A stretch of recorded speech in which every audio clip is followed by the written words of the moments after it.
Fala, meu querido aluno, seja muito bem-vindo. Vamos lá, vamos trabalhar aí nesse ritmo acelerado. A prova da Polícia Militar do Estado do Rio de Janeiro já se aproxima, então vamos fazer uma revisão bem bacana e bem completa aí com os principais tópicos do seu edital. Bem, hoje é quarta-feira e a sua prova ela já se anuncia no horizonte, né? No próximo domingo você terá sua prova, último concurso 2014, então a gente está aí com essa grande expectativa, já saiu a relação de candidatos, a gente tem aí quase 90 mil candidatos para concorrer às vagas de soldado e pode ter certeza que se depender da gente você vai arrebentar na sua prova, beleza?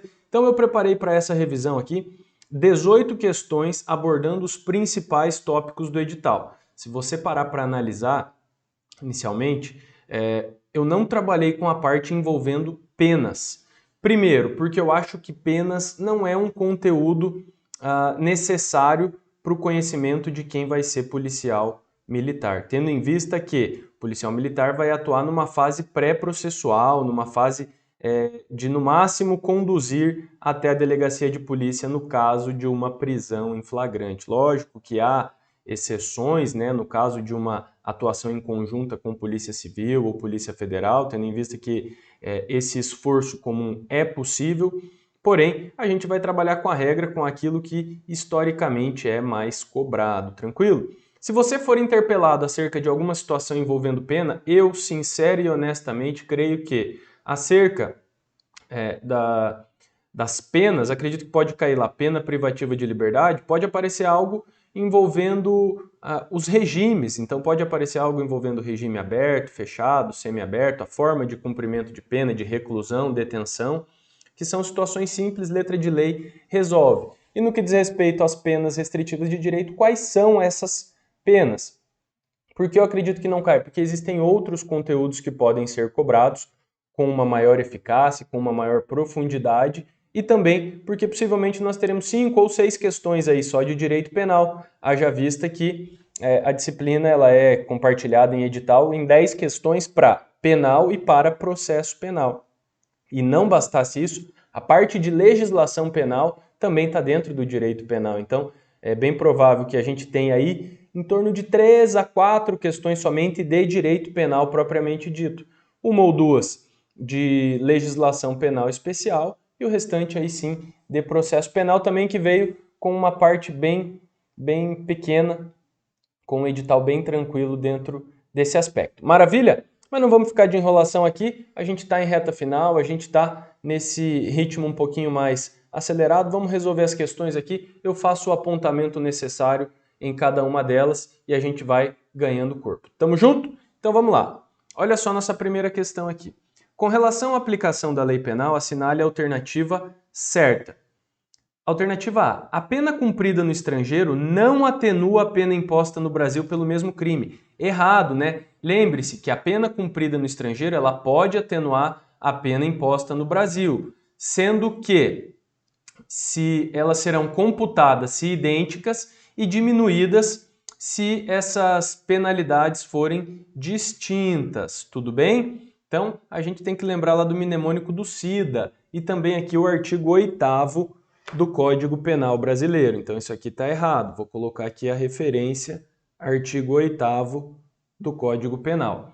B. Os crimes cometidos no estrangeiro não se sujeitam à lei brasileira, ainda que o Brasil tenha se obrigado, por tratado ou convenção, a reprimi-los. Isso aqui também está errado, na medida em que a gente tem hipótese aqui de extraterritorialidade condicionada da lei penal brasileira, artigo 7º, inciso 2 e parágrafo 2º do Código Penal, beleza? C. Considera-se praticado o crime no momento da verificação do resultado. Errado. Momento é tempo. Então, quando a gente lembra mais um mnemônico aqui, luta, lugar do crime, ubiquidade, tempo, momento do crime, teoria da atividade ou teoria da ação. Então isso aqui está errado. Resposta: artigo 4º do Código Penal. D. A lei posterior, ainda que favoreça o agente, não se aplica a fatos anteriores? Errado, né? Que a gente tem a chamada novatio legis in melius e a disposição no artigo 2º, parágrafo único do Código Penal. A nova lei, que de qualquer forma favoreça o agente, terá aplicação retroativa sem prejuízo do direito adquirido, do ato jurídico perfeito e da coisa julgada. Sobrou-nos, portanto, aqui a alternativa E, que fala: aplica-se a lei brasileira aos crimes cometidos nas embarcações e aeronaves brasileiras, a serviço do governo brasileiro onde quer que se encontrem. Tá certo. Isso aqui você encontra lá no artigo 5º, parágrafo 1º do Código Penal, que a gente tem que a aeronave ou embarcação pública ou a serviço do governo brasileiro, onde quer que se encontre, será considerada extensão do território nacional. Show? Tamo junto? Vamos para frente, então, primeira questão, alternativa E. Próximo. 2. Em relação a conceitos e previsões presentes na parte geral do Código Penal, assinale a alternativa correta. Se o agente ferir alguém com uma faca no pescoço, com nítida intenção de matar, mas a vítima for socorrida e levada ao hospital e, durante a internação, morrer em decorrência de uma explosão acidental no hospital, o agente responderá por tentativa de homicídio. Olha que maravilha! Aqui a gente tem a ocorrência de uma concausa superveniente relativamente independente. O que é isso? A gente teve uma alteração no nexo de causalidade. O camarada foi lá, tentou matar a vítima. Conseguiu? Não. A vítima foi levada para o hospital e morreu em decorrência de uma situação completamente alheia, uma situação completamente aleatória. Nesse caso, o agente só responde pelos atos até então praticados, que não foi o homicídio propriamente dito, porque a causa da morte, ela derivou de outro nexo de causalidade. Então, o agente aqui, de fato, somente responderá pela tentativa de homicídio. Show? Isso aqui você precisa lembrar do que está previsto lá no artigo 13, parágrafo 1º do Código Penal. Então, essa é a alternativa a ser marcada. Ó, artigo 13, parágrafo 1º do Código Penal. B. Em caso de erro sobre a pessoa, serão consideradas as características da vítima real, errado, da vítima virtual. Erro sobre a pessoa, artigo 20, parágrafo 3º. Vamos colocando a referência aqui, caso você queira dar uma lida na sequência. C. A indenização do dano causado ao ofendido em decorrência do crime. Importa em renúncia tácita ao direito de queixa, uma vez que tal fato é incompatível com a vontade de exercer esse direito? Não. O ato de indenizar aqui representa um instituto de direito civil e não propriamente de direito penal. D. A condenação por crime doloso em sentença irrecorrível é causa facultativa de revogação na suspensão da pena? Errado, é causa de suspensão obrigatória.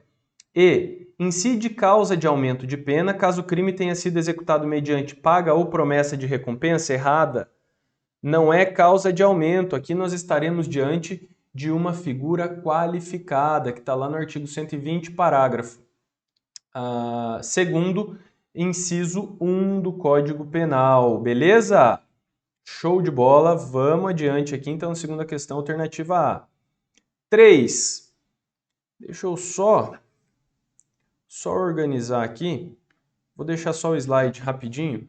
Só preciso acender um refletor aqui. Bem rápido. Vamos lá. Aí, agora vai melhorar a visão dos senhores.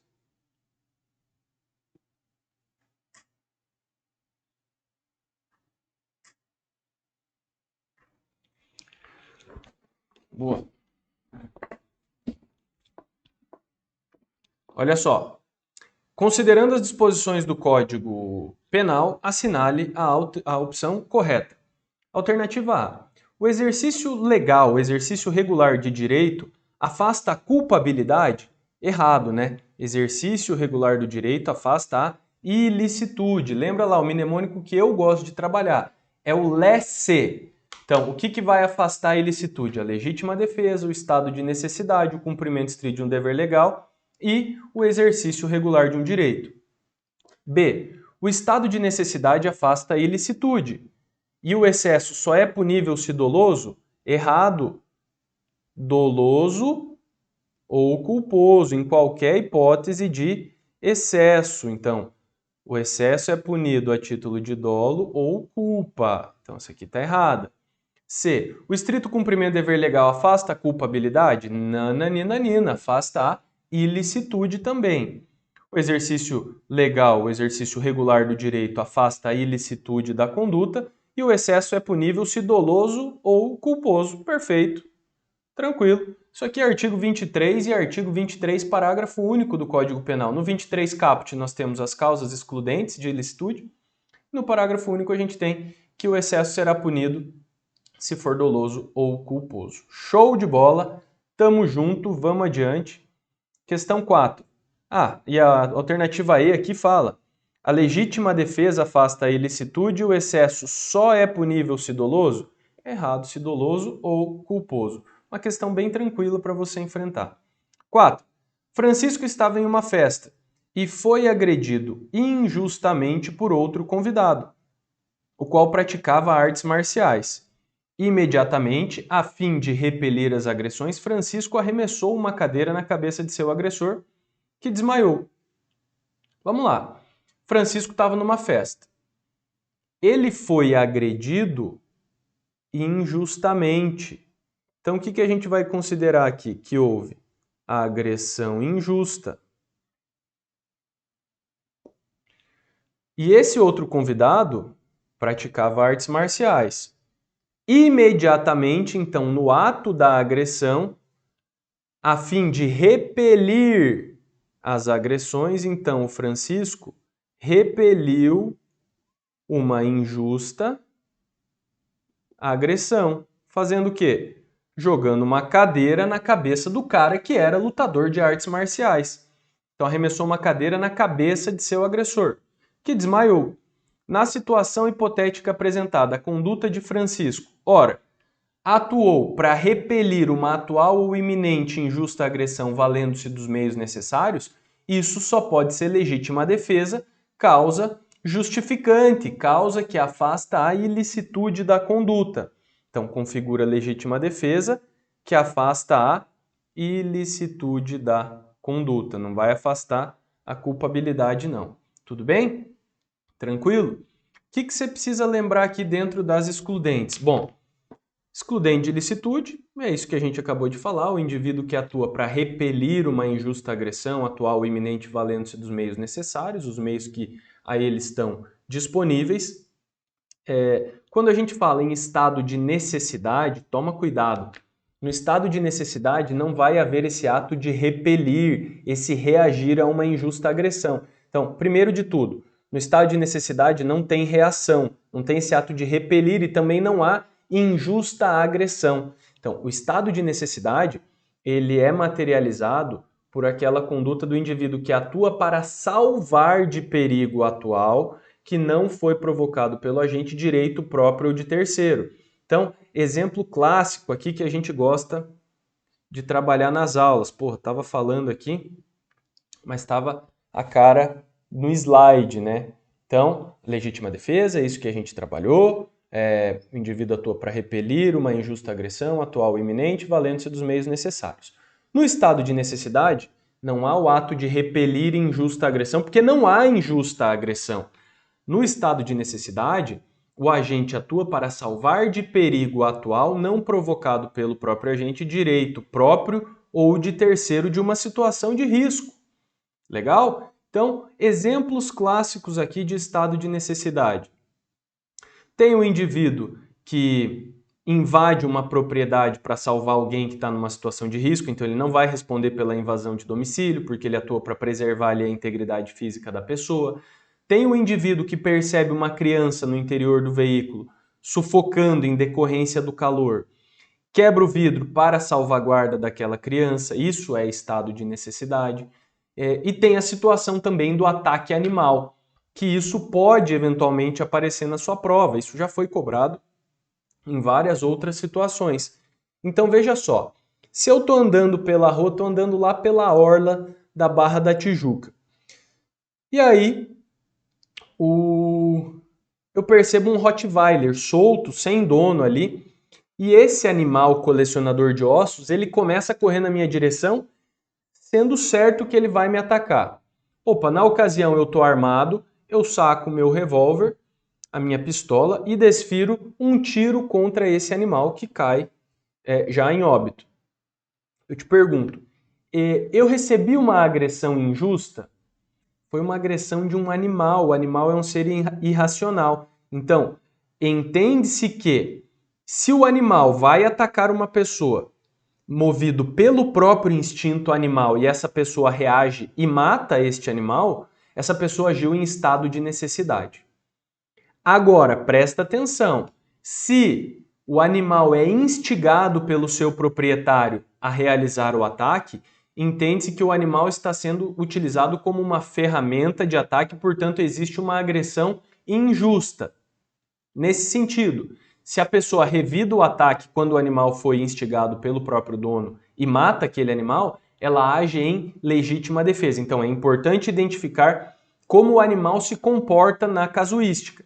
Se o animal age pelo instinto, a reação e a morte do animal, estado de necessidade. Se o animal é instigado ao ataque e a vítima reage e mata o animal, há legítima defesa. Beleza? Top! Vamos adiante aqui então para a questão 5.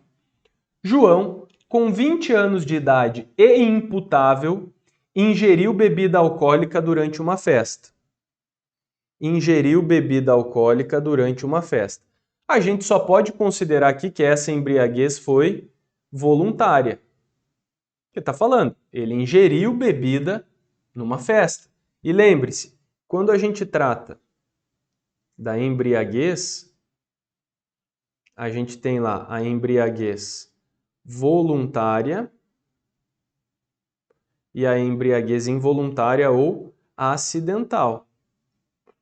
E aí, qual é o papo? Essa embriaguez voluntária, ela pode ser culposa. Bebi porque quis, mas fiquei completamente bêbado sem querer. Embriaguez voluntária culposa. Essa embriaguez pode ser dolosa. Porra, hoje eu vou beber, vou encher o rabo de cachaça até vomitar. Embriaguez voluntária dolosa. E a embriaguez pode ser também pré-ordenada. Eu bebo para ter coragem de praticar um crime. Essas primeiras hipóteses de embriaguez aqui, a embriaguez voluntária, em momento algum, não impacta na culpabilidade. Agora, a embriaguez acidental, se for completa e decorrente de caso fortuito ou força. Que coisa escrota que ficou aqui. Se for decorrente de caso fortuito ou força maior, aí sim é essa embriaguez acidental completa decorrente de caso fortuito ou força maior, essa embriaguez aqui sim gera reflexo no campo da culpabilidade, portanto ela isenta de pena. Tudo bem? Tranquilão? Show de bola? Então vamos lá. O João, aqui no auge dos seus 20 anos, ingeriu bebida durante uma festa. Embora não tivesse a intenção de se embebedar ou de praticar crimes, ficou completamente embriagado e desferiu socos em um desafeto, causando-lhe lesões corporais gravíssimas. Na situação hipotética, a embriaguez foi completa e, ora, essa embriaguez foi fortuita? Não. Ela foi involuntária? Não. Ela foi patológica? Não. Ela foi culposa e exclui a imputabilidade penal ou não exclui? Alternativa A, essa embriaguez completa dele foi culposa, porque ele se descuidou e, sem querer, ficou muito bêbado, embora ele tenha quisto ingerir essa bebida inicialmente. Então, é uma embriaguez voluntária culposa, mas não haverá implicação no campo da culpabilidade. Perfeito? Beleza? Show de bola. Lembrando, a única embriaguez que tem o condão de eliminar a culpabilidade é a embriaguez acidental decorrente, embriaguez acidental completa decorrente de caso fortuito ou força maior, que torna o indivíduo totalmente incapaz de entender, compreender o caráter ilícito da sua conduta, beleza? Tá lá no artigo 28, parágrafo 1º. Show de bola? Adiante, questão 6. João, logo após ter sido provocado injustamente por Francisco, sob o domínio de violenta emoção, desferiu golpes de faca contra o peito de Francisco, que faleceu em razão desse ato. Diante dessa situação hipotética, é correto afirmar que João... Então, olha só, lá no artigo 121, parágrafo 1º, a gente tem a hipótese de homicídio privilegiado, que se o agente pratica o fato sob domínio de relevante valor social ou relevante valor moral, ou sob o domínio de violenta emoção logo após injusta provocação da vítima, esse indivíduo responde pela pena do homicídio com 1 grau de redução, é o homicídio privilegiado. Então aqui o indivíduo agiu sob o domínio de violenta emoção logo após injusta provocação da vítima. A consequência jurídica disso é que ele vai responder por homicídio privilegiado, beleza? Todos os elementos estão bem presentes e evidenciados aí no corpo da questão, beleza? Show? Deixa eu baixar o ar aqui que tá calor. Vamos para a próxima. 7. Gabriel, vamos lá, tem elemento importante aqui. Lutador profissional de boxe na categoria peso pesado, então o homem tem uma patada que Deus o livre. Assistia a um jogo de futebol em um bar. Eu já até sei qual é o time, mas não vou falar aqui para não gerar polêmica. Em determinado momento, inconformado com a derrota do time, desferiu um soco na cabeça de uma mulher que estava ao seu lado e que também lamentava o resultado negativo. Só que essa conduta dele causou a morte da vítima. Vamos lá. Nessa situação, é correto afirmar. O Gabriel aqui, a gente precisa entender que quando ele desfere um soco numa mulher que tem uma compleição física menor, que tem uma vulnerabilidade física maior, via de regra, ele assume o risco de produzir um resultado mais grave, sobretudo pelo fato dele ser lutador de boxe peso pesado. Não tem como a gente destoar disso, tá? Se é uma pessoa normal, vá lá. Mas agora, um lutador de boxe profissional peso pesado, o cara tem uma sapatada ali no braço. Então, o STJ admite, naturalmente, a existência da compatibilidade do dolo eventual com o homicídio, tá? Aí, vamos lá. Caracteriza o dolo eventual e Gabriel deverá responder por homicídio qualificado por motivo torpe. O que é um motivo torpe? É aquele motivo que a gente vai considerar como asco, como tosco, como desprezível.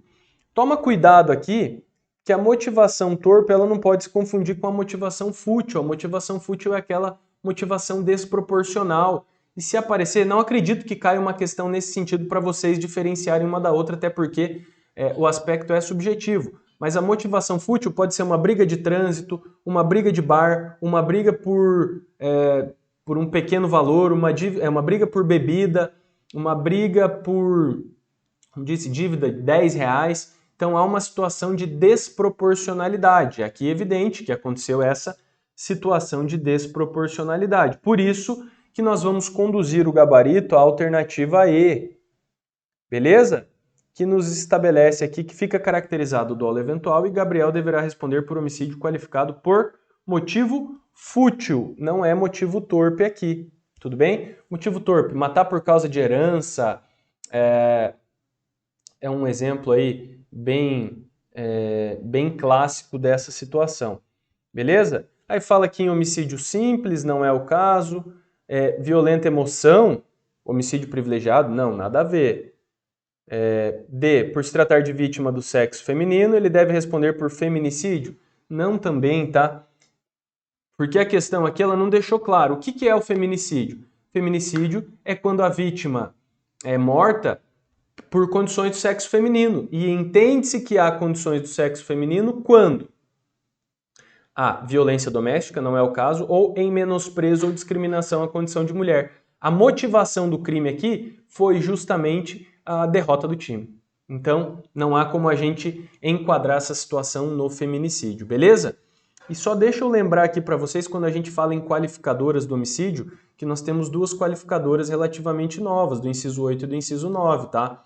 Então você vai lembrar que lá no inciso 8 a gente tem que o homicídio é qualificado se praticado com uso de arma de fogo de uso restrito ou proibido.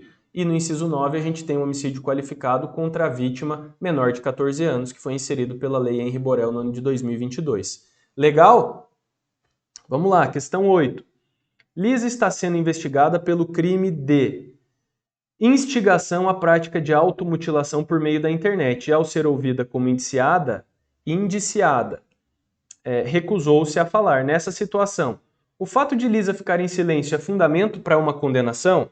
Lógico que não. Direito ao silêncio é um direito constitucional. B. A conduta de Lisa é atípica se dela não resultar lesão corporal de natureza grave ou gravíssima? Errado. Lembre-se, o artigo 122, auxílio, induzimento ou instigação ao suicídio ou automutilação, com a reforma de 2018, trata-se de crime formal. Então, a simples conduta de instigar, auxiliar ou induzir já basta para a consumação delitiva. Perfeito? C. Caso Lisa seja denunciada e condenada, a pena será aumentada até o dobro se ficar constatado que a conduta foi transmitida pela internet em tempo real. Perfeito. Isso aqui está lá nos desdobramentos do artigo 122, tá? Salvo engano, lá no artigo 122, parágrafo 4º. Legal? Tranquilo? A D fala, o delegado pode arquivar o inquérito se não reunir indícios suficientes? Errado, tá? Delegado de polícia não arquiva inquérito. Essa questão aqui pode aparecer também em processo penal, algo nesse sentido. Caso Lisa seja denunciada e condenada, a pena será aumentada em até 1/3 se ficar comprovada a liderança em grupo virtual. Olha só, deixa eu abrir aqui o Código Penal, só para pegar lá o artigo 122, confirmar a tipificação aqui da primeira situação, tá? Então veja, se a gente colocar aqui, ó, a pena aumentada até o dobro, é isso aí, ó, a alternativa correta está no parágrafo 4º. Se o agente é líder de um grupo virtual, a pena não é aumentada de 1/3, a pena é aumentada da metade, o que está lá previsto no parágrafo 5º do artigo 122. Legal? Tudo certo? Vamos adiante. 9. De acordo com o Código Penal, uma lesão corporal é considerada gravíssima. Lesão corporal gravíssima. Aqui você tem que lembrar. Grave, lesão corporal grave e lesão corporal gravíssima. É mais mnemônico que salva a vida. Lesão corporal grave, PIDA. Lesão corporal gravíssima, peida. É isso mesmo. Preste atenção aqui. Lesão corporal grave, perigo de vida, incapacidade para funções habituais por mais de 30 dias, debilidade permanente e antecipação de parto. Lesão corporal gravíssima. A gente tem a perda de membro, sentido ou função, o desenvolvimento de uma enfermidade incurável, a incapacidade permanente para trabalho, a deformidade permanente e o aborto. Então ele está querendo saber, lesão corporal gravíssima, é o que está nesse quadro aqui. É a aceleração de parto? Não. É a incapacidade temporária para as funções habituais? Não. É o perigo de vida? Não. É a perda ou inutilização de membro, sentido ou função? Sim.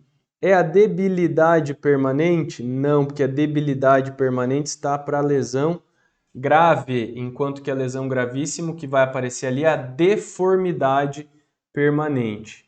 Beleza, beleza, beleza. Show de bola. Vamos que vamos, vamos que vamos, vamos que vamos, vamos que vamos. Perfeito, vamos lá. Questão 10. Em se tratando de crimes contra a honra, a retratação do agressor extingue a punibilidade. Em quais ou qual dos crimes aqui? Veja, retratação só é cabível na calúnia e na difamação. Então aqui, ó, alternem aí as alternativas que ficou errado na formatação, né? Ó, A, B, C, D, E. Então é a alternativa E, no crime de calúnia e no de difamação. Legal?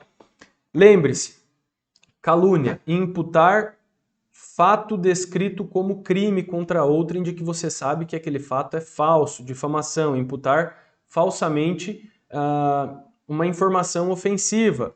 Por exemplo, sair por aí divulgando que fulano é um ladrão, que fulano faz programa, que fulano é um caloteiro. Isso é difamação. E a injúria é aquela ofensa contra a honra subjetiva do indivíduo, que é uma ofensa de caráter pessoal. Então, na injúria não cabe retratação, tudo bem?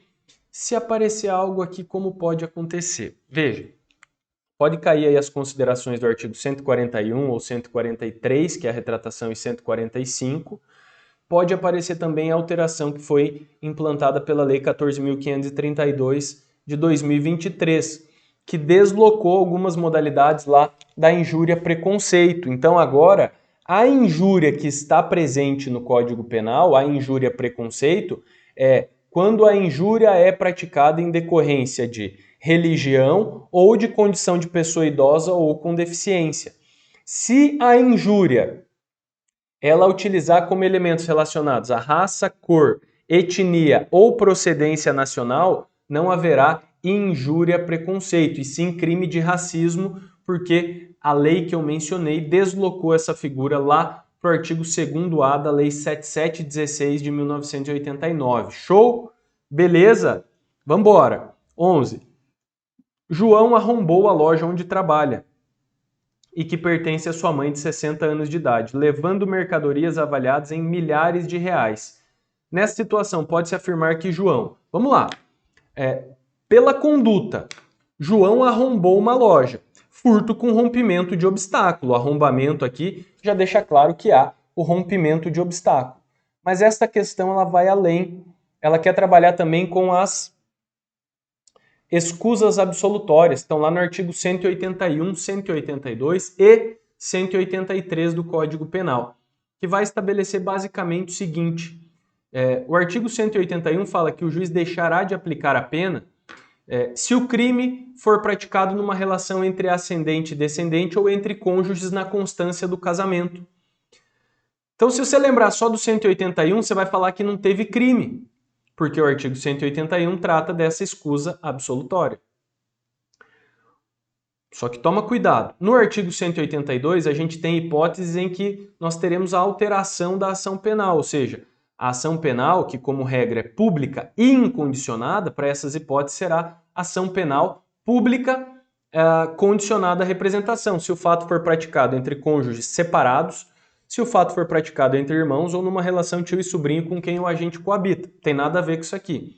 Só que o artigo 183, ele traz uma situação que é um pouco mais inusitada, porque ele fala, ó, as escusas, as situações dos artigos anteriores não serão aplicadas se a vítima tem idade igual ou superior a 60 anos, que já é o caso aqui, se o fato envolver violência ou grave ameaça, ou ainda com relação ao terceiro estranho que pratica o crime em conjunto, em concurso com aquele coautor. Tudo bem?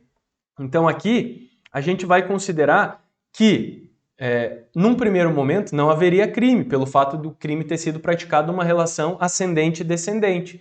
Porém, como a vítima tem mais de 60 anos, vale a regra do 183, portanto, não se aplica a escusa do 181. Beleza? Vítima com idade igual ou superior a 60 anos, nós temos aqui a existência, sim, do crime com rompimento de obstáculo. Então, é a alternativa A. Beleza? Também ficou um erro de formatação aqui. Você marca aí, ó, A, B, C, D e E. Perfeito! Show de bola! Vamos para a próxima. 12. Aqui algumas questões de crimes contra a administração pública. Você vai lembrar do verbo sempre. Crime contra a administração pública, lembra do verbo. Suponha que o funcionário público Evaresnildo tenha exigido para outra pessoa, indiretamente, no exercício de sua função e em razão dela, vantagem indevida consistente em 10 pau, para pôr irregularmente em liberdade um adolescente infrator que cumpria a medida socioeducativa de internação. Nesse caso, a quantia não foi paga.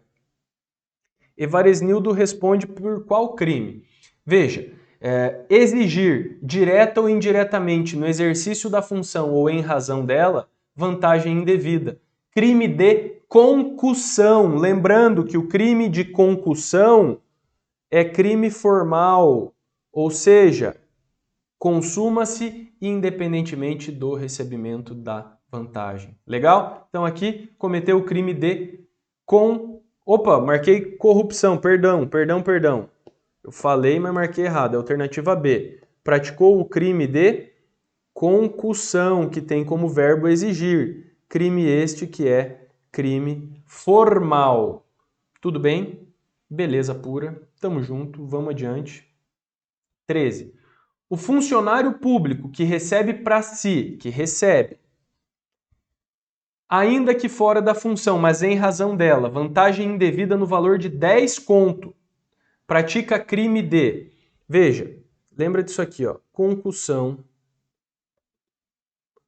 corrupção passiva, tráfico de influência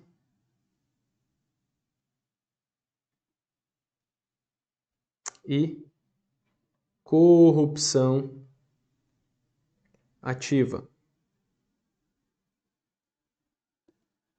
Olha só, concussão, o verbo é exigir, crime formal. Corrupção passiva, SRA. Tráfico de influência, CR. Corrupção ativa, OP. Olha só. Então a gente tem corrupção passiva, solicitar, receber ou aceitar. Lembrando, nas formas solicitar e aceitar, crime formal, crime de corrupção passiva, consuma-se independentemente do recebimento da vantagem. No receber, o crime é material. Tráfico de influência, cobrar, solicitar ou exigir ou receber. Vantagem indevida. Vantagem indevida. Olha o detalhe. A pretexto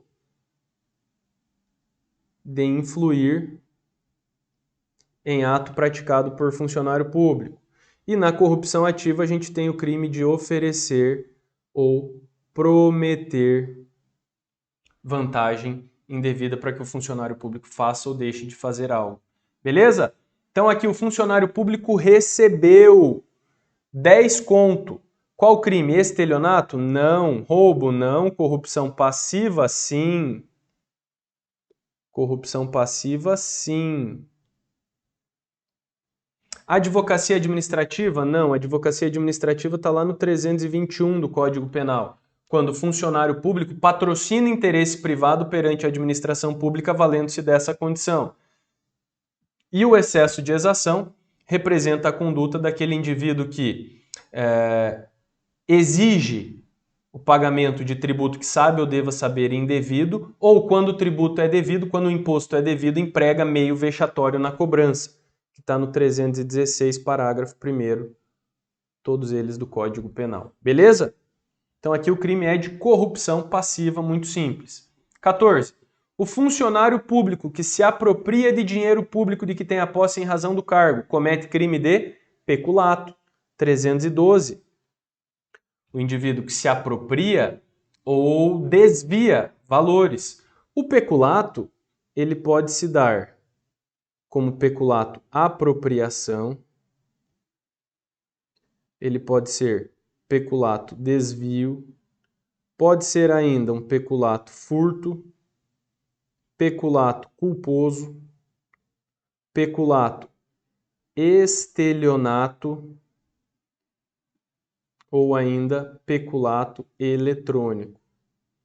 Vou chamar a atenção dos senhores aqui para o peculato culposo, que vai envolver o parágrafo 2º e parágrafo 3º do artigo 312 do Código Penal, que é o seguinte: se o funcionário público concorre para a prática do crime de outrem, se ele reparar o dano até o trânsito em julgado da sentença, ou seja, até a sentença condenatória irrecorrível, extingue a punibilidade. Se ele repara o dano após a sentença irrecorrível, pena reduzida na metade. Lucas, como que o funcionário público concorre para a prática do crime de outrem? Tenho certeza que você vai lembrar disso. O policial militar, por exemplo, que deixa a viatura com a chave na ignição para que vá comprar um refresco, um suco, um refrigerante, um energético, algo nesse sentido. Enquanto ele sai da viatura, outra pessoa que percebe essa situação entra na viatura e mete o pé.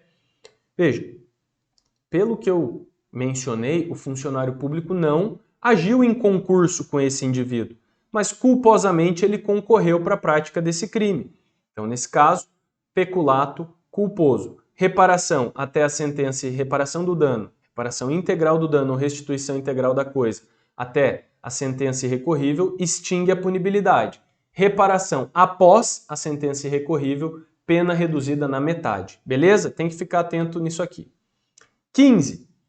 O particular que oferece ou promete vantagem indevida a funcionário público para determiná-lo a praticar, omitir ou retardar ato de ofício, comete qual o crime? Corrupção. É uma corrupção aqui ativa, mas é corrupção. Crime de fraude, não temos esse tipo penal. Estelionato, 171.